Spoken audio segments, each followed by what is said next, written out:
Hey guys, it's been 2 days since Season 3 released, and I think now's the perfect time to give you my opinion on Season 3 as a whole. So I'm going to do that while playing some Halo. Hopefully my gameplay isn't too trash. We'll see how we go, but yeah, it should be a good time. First things first, I want to talk about the Bandit Rifle, which was the newer piece of equipment that came in the new season, alongside the Shroud screen. But I've got to say, the Bandit Rifle, it's crisp, it's clean, and it sounds fantastic. I have to say, the dopamine I get when I get a 5-shot with it is just unparalleled. It really is. Oh, can't hit my shots, there we go.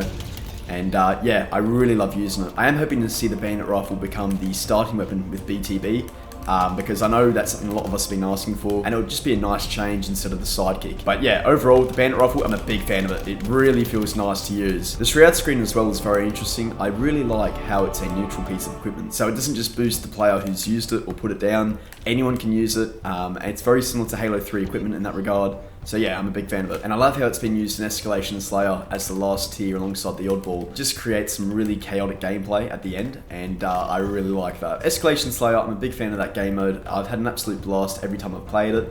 But the 3 new maps, Chasm, Cliffhanger, and Oasis, are beautiful. And same thing there. Each time I've played on those maps, I've had a great time. And Chasm in particular, it reminds me of some of the old CE maps. God, I love the Bandit. I love that Bandit. It feels so crisp.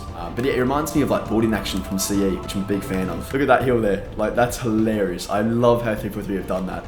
So yeah, that was solid by 343. Season 3 did also bring the new narrative event with the new cutscenes featuring Spartan Din, and I have to say, guys, it's so much better than what we got in Season 2. It really is. I'm actually intrigued with where the story's going now, and seeing the drones in the cutscene was just awesome. The next narrative event should be on Infection. That's just what I've been told.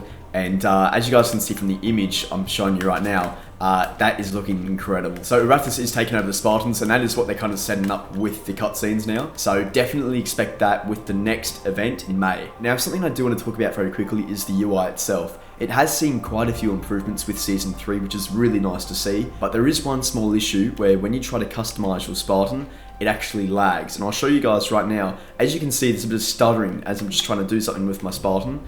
That needs to be fixed ASAP. I do believe 343 are aware of that, and of course they are aware of the frame rate issue as well. Instead of being 120 FPS, the game is now going to 60 or 90, so you know they are aware of that, and that is getting fixed. But it is good to see that the background has been kind of revamped. It shows the live story event with the Oni symbol and live fire. The main menu itself shows the deserty background, which is really nice. They improved the campaign background as well, showing Chief. That's a really nice touch too. And the store had a nice revamp as well in terms of its design and also layout. We just unlocked the weekly reward for this week, Purple Rain. Really nice weapon skin for the Bandit Rifle. We're going to apply it right now. And one more great quality of life update that they've done here is that you can actually customize your weapons or armor while you're loading into a match. So that's a really nice change as well. Okay, one more nice change as well is that 343 have actually improved maps like Behemoth. So Behemoth now has more like areas to cover and hide from enemies, and just it makes it so you can't get spawn camped so quickly. Seeing 243 tweak maps like Behemoth to make it actually a bit more playable, it was a really nice thing to see. I am curious to know if they've done that with any other map in the game, but I haven't exactly investigated that just yet. I guess the big question a lot of people have is Season 3 worth returning to?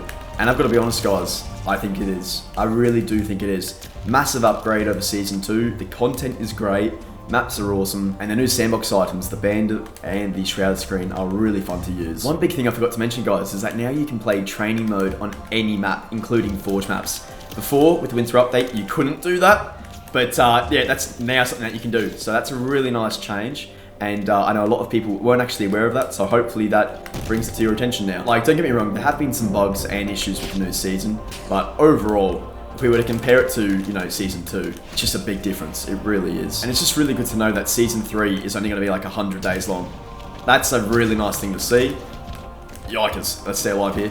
And, you know, it's going to get to Season 4 before we know it, with new modes, new content, new vehicles, and yeah, I can't wait for that. So yeah, guys, while there have been some slight issues that are getting fixed, overall, Season 3 has been a major boost for Halo Infinite. The story is really interesting, the new content is great, and I'm very curious to see where 343 are going to go with the story and when we get the next narrative in May. I really wonder what's behind that door on Live Fire. It's going to be very interesting to see, and all of that should be revealed in May. But until then, there's a lot of good content to enjoy. Very quickly, just want to say a massive thank you to all of you for getting us to 32,000 subs. Insane support lately, guys. Seriously, it's been incredible. So thank you so much, guys, and I'll see you all in the next video. Have a good one.